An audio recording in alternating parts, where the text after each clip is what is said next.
Hi all, it's been a while since I've done an update on my little studio here, so I thought I'd give you a little look around and let you know how things are going, how things are growing in, any changes I've got coming. I've got quite a few changes, so I'll explain as I go on. So really informal video, vlog style, just to keep you updated, so enjoy. Hello, Juwel here and welcome back to the channel. If you're new to the channel, this channel is all about aquascaping, my journey in aquascaping, which I've been doing for many years now, almost 20 years. And the aim of this channel is to help you guys along with your aquascaping journey. So hints, tips, we'll do unboxings, we'll look at products, everything, builds, all that sort of thing. So if you haven't subscribed already, please consider hitting that subscribe button. If you enjoyed this video, enjoy this type of content, please give it a big thumbs up. Right, that's all that out of the way, so let's get stuck into the video. So all I'm going to do is flick the video around and we'll have a look at the tanks I've got going in the studio, show you around my little studio and let you know what's happening. So enjoy guys, see you soon. Okay, so let's get started. What I'm going to do to start with is just give you a little look around for those who are new to the channel.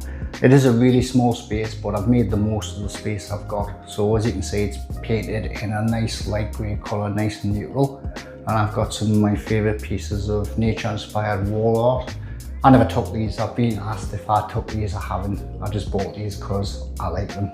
Coming across, these are tanks I've done and some of my favourites which I've done over the years. So I've just got these framed to build up a bit of a wall gallery sort of thing. Some of the lighting I use for doing these videos, coming across, I've got some more wall art. These are just pictures from some of my favourite aquascapers, Japanese aquascapers from ADA. Some lovely scapes there.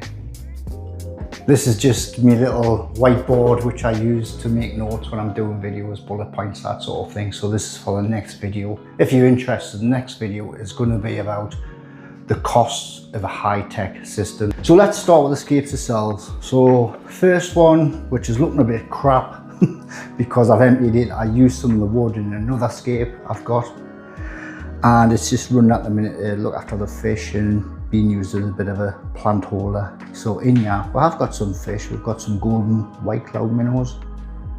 So this scape was finished with. I just thought it was time for change. So I will be aquascaping this. I've got a few ideas, but I'll ask you guys, what would you like to see in this tank? So this is a 60 centimeter shallow, which is 60 centimeters long, 20 centimeters tall, and 20 centimeters front to back. So what type of scape would you like to see in this? Like I say, I've got a little idea, but I'm not 100% sure. Likewise, we've got that Aqua Illumination Prime Freshwater. So that's the light we've got running on this. And the Seachem Tidal 35, which is a brilliant, easy filter. You just stick it on and it does its thing. Very little maintenance. And as you can see, it does a great job of keeping the water clear. Because I've hardly touched this, really just the odd water change for the fish. Bless them. Can't really, yeah, there they go. Really underrated fish. Golden white cloud mountain minnows. Little stunners. Come to school, guys. I say just bits and bobs of plants here, so nothing much going on there. All these tanks, these are 60 centimeter tanks, all standing on these grey cabinets, which are from Horizon Aquatics. So this is the ADA 60P, which is 60 centimeters long. Height wise, it's 36 centimeters, and front to back it is 30 centimeters. Gorgeous tanks, and these tanks are all low iron, minimal silicone work, so the silicone work is really thin, so you can hardly notice there. It's a much higher quality grade of glass as well, more transparent. The reason you can tell that is, you see this bit here, on your general float glass, it's usually very green. You see here, it's like a turquoisey blue colour, so that's the transparency. So it's low iron, really high quality glass. So that's what you pay the money for when you're seeing these type of tanks. On the top there, the light we've got is a Chihiros Vivid Mini. These are app controlled, fully controllable lights. And this is the scape. So nature inspired scape using Sirius stone.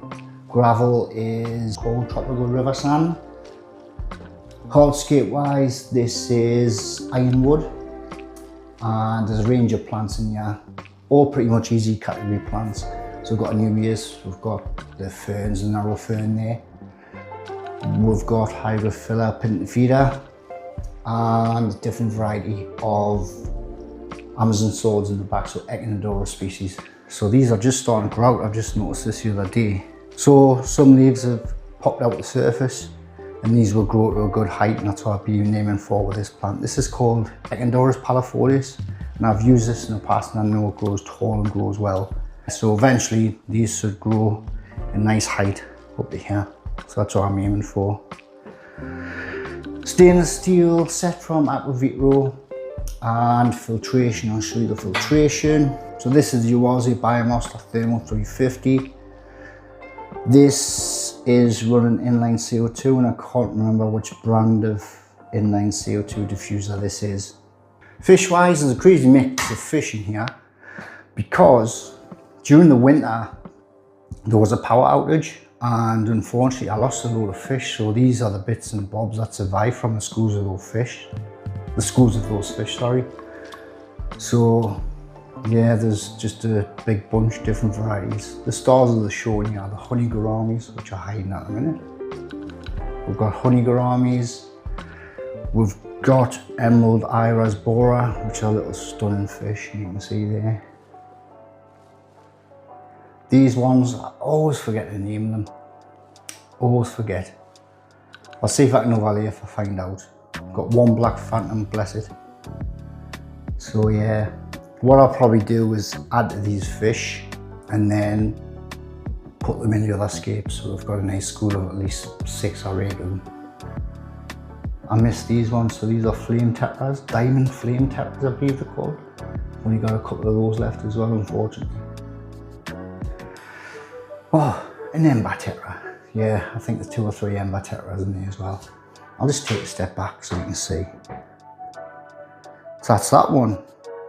I get a lot of questions about the background. It's just a film blue graded background. And on the next scape I've got the same, but on this one we've got the AD light screen, which is an expensive piece of kit. But I'll be honest, the only reason I've got this is for getting these final photographs. So you see these, they've got a nice bright white background, or white with the graded blue. That's what gives it that. And that's the only reason I use that for. If I'm doing a final video or a final photograph, I just swap that between the 60cm tanks.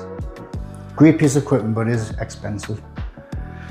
So this one is a 60cm again, at the same dimensions, 60 long, height wise 36, front to back 30cm. And this one's by Waterbox aquariums, you'll see there.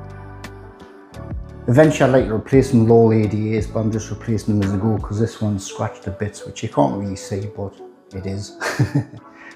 Got the same equipment, stainless steel wear. So these are by AQUASCAPING. We'll look in the cupboard here. Juwel Rio Biomaster Thermal 350 again with the built-in heater. Pre-filter, which is easy to take care of. So here I've got CO2 from CO2 Art, so the regulator, which is running 3 from a manifold. I'm running 3 tanks off the manifold here, so you can see how that works. So yeah, that's the CO2 system and the filtration. The tank itself, this is at its peak, so I've got the video at the right time because I've just took a final photograph of this one, which I'll overlay. It's eventually got the wild, dense look I was looking for without looking too overgrown, if that makes sense. So there's a big variety of plants in here. I can't name all the stems. There's a mix of rotundifolia, HRR, we've got the pearlweed here, we've got the full carpet of Monte Carlo mixed in with a tiny little bit hairgrass, Hydrocotyl tribatita. Anything else I can think of? And the fish have just got scared in here. We've just got a small school of green neon tetras with the usual algae eating crew, so we've got that sickness there. I'll pull this way because there's too much reflection, so that'll give you an idea what it looks like. Oh, there's a fish popping out. So green neon tetra with a mix of stems. This one has done its thing and probably ready to be rescaped. And I do get people asking, it's all well and good scaping and stripping them. I could keep this going for a lot longer with just keeping on top of the maintenance and trimming. The more I rescape tanks, I'm building on my skills, and I'm actually showing you guys how to rescape different styles of aquascapes. So that's the idea of it. So it's like I build them, let them grow in nice, get a nice picture, final video, and then strip them, do another scape and fill them. That's the process goes on. So that's why I change the tanks. It's not because of any issues. The odd time it may be, but the majority of the time it's just because it's growing, it's done its thing, and it's ready for a new scape. This one's been great to look after. Very little algae issues or any other issues. The rocks have stayed quite clean, to be honest, because I've had this stone in the past, which is Frodo stone, and it always looked dirty and dirty. A bit more like this one, so it's more brown, but still it looks a lot better than what I've had in the past. So yeah, those are Clithon ordinary snails. We've got some mono shrimp in there as well. One's shed there, you can see its skin, but there's one hiding in the back there. There was loads yesterday. Do you know when I was trying to get a final photograph? All your toes were sticking on the front of the glass. I thought, well, I don't want you there. And that's where they were. And all the shrimp were out. Now I want to show you guys hardly anything's out. Typical. But yeah, that's that one. Coming across. So this is the Juwel Rio 240, which is 121 centimeters long, so about 4 foot. Height wise, it's 55 centimeters, but that's including this edging as well. So from the bottom to the top, 55 centimeters. Front and back, it is 41. So that's 41 centimeters there. Lighting on this one, we'll go through lighting first. I'm running some Twinstar G-Line series. Twinstar were kind enough to give me these lights, and I'm really impressed with them. This one's a G-Line, and the one on the back is a G-Line Plus, which looks exactly the same, but it's more powerful. So I put it on the back for the stems. But yeah, great lights. I have done a full overview, unboxing, fitting the light. If you want to check that out, I'll leave a link at the end of this video and in the description if you want to go ahead and check that out on those lights. But they're perfect for jewel aquariums, because you can see, you just remove the bulbs that come with the jewels, which are okay, but I don't think they've got a very good spectrum, and colour wise you get like a yellowish hint of the water. I don't think the colour's too good, and they will grow plants, but they're not the best. And these, I think, are great value for money. They're not too expensive, quite powerful, and do a great job growing plants, as you can see with this one. So yeah, it just actually fits onto there. It's fully waterproof, perfect. They're not app controlled, but they have got a little controller so you can control things like intensity. You can set a timer, so you've got like a timer of 6, 8 or 10 hours. And these are running for 8 hours a day. All my lights run at 8 hours a day. And these are on pretty much full intensity now. And as you can see, I'll try and avoid the reflections. We've got a huge mix of plants. We've got some trident fern there, which I love the way it's grown in this corner. So trident fern, we've got bits of anubias, we've got java moss, a lot of java moss. We've got nymphia lotus or red tiger lotus. There's some bucephalandra hanging around in there somewhere. We've got Ludwigia super red. There's Rotella green, Rotella rotundifolia. So obviously that's your super red there. We've got Hygrophila pintifida UK, which is from India. It's a bit of a different variety available from ADA. Stunning plant. I've trimmed this loads of times and just keep replanting the cuttings, and they just root themselves to the plants. Great plant. More anubias there. And the moss has just gone crazy. Hardscape, we've got a mix of cobalt catfish wood and ironwood with black lava stone and just a generic gravel. I can't remember which type it is, to be honest, like a light gravel. So it's got like a path going through the middle. which has become kind of like my style over the years. I love doing island styles, so Juwel Island with a path going through. Love doing those. So livestock, I've got a couple of angels in here. So these are Rio Nene angels. I kind of rescued these from a tank which weren't used anymore. So I think these are a pair, because there was 3, unfortunately one died. It was getting bullied and it was like run ragged, bless it. And I tried to look after it and feed it, but unfortunately it didn't make it. But we've got these two, which I think may be a pair, because they're quite good with each other. These are going in the other tank eventually. We've got these gorgeous dwarf neon rainbows.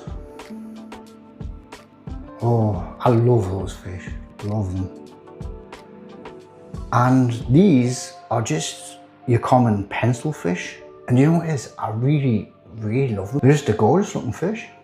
Hiding at the moment, but yeah. You might see the big bad Siamese alligator, there he is. He's dotting around a lot.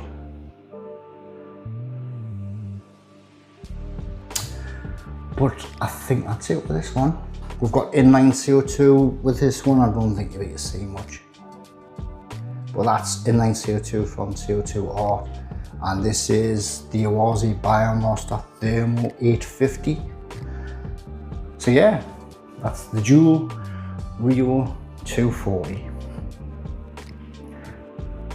I have to be careful where I position because of the reflection. As soon as I come on there, all you can see is window and blinds. So coming across to the next one, I'm not going to cover loads on this one, but this is a Juwel Rio 180, which is 101 centimeters long. Height wise, it's 50 centimeters, and it's the same as the other Juwel depth wise, 41 centimeters front and back. So I'll just quickly go over this. It's got the same lights as the other Juwel. It's running on the same filter, but a 600 non 850. And this is low tech, so there's no CO2 injection, and it's only been planted for a few weeks. I'm doing a full series of videos on this one if you want to check it out. There is a part 1 and part 2 where it shows me building the hardscape, planting the scape, etc. But there will be an update video within the next few days, or at the very least next week. I'll give an update on what's happening and maybe add some livestock, shrimp, some alligator crew. But yeah, that's all I'm going to really cover with this one. But it did go through a bit of an ugly stage and had a load of floating wood, so I've had to tweak it slightly. But I'll update you guys on the next video regarding this. But this is a Juwel Rio 180. The back is just painted black on this one, if you're wondering. And on this one, it's painted white. So you get a total different look. Simple acrylic paint and a roller, painting that black on the outside obviously. And that's the same, brilliant white paint on the back. The reason I wanted this one dark is so the greens pop, and the fish I'm going to add are very similar because the scape was inspired by this scape here. So I decided to go with a black background. I'm going to introduce those 2 angels. So we'll have a pair of angels and some cardinal tetras there. So that was the inspiration, which is high tech, but this is like a low tech version of that, kind of. We'll see how it grows in. But yeah, so that's it. So one more whip round, we've got the Juwel Rio 180. I'll give you a better look, sorry. Juwel Rio 180, low tech, no CO2. We've got the Juwel Rio 240. So this is high tech. So we've got higher tech lights and we're injecting CO2. And we'll come across. We've got this 60 centimeter Iwagumi style with lots of colourful stems. Another 60 centimeter. By the way, this one's high tech as well. So CO2 injection, that's how we've got the nice colours with the stems. This one's CO2 injection as well. I deliberately made this one so it was all about the hardscape, not loads of planting, but we'll see how it goes. You can see there it's got some nice colour coming in with the red. It probably wouldn't be as red if we didn't inject CO2. So that's Agendorus Paul Clocker, the reddish one. And the taller out in the back, as I mentioned earlier, is Echinodorus palifolius. And this one, so I'll ask again, what would you guys like to see in this? What kind of scape? I've got a rough idea on mine, but it'd be interesting to read your comments and suggestions and see what you guys think. So this is a shallow one. I will keep this low tech as well, so bear in mind with the plants, etc. So as I go around one last time, I wrap this one up, guys. Thank you so much for watching. As always, really do appreciate it. Hope you enjoy this content and hope you enjoy the update on the tanks and what's to come. So till next video, guys, see you later.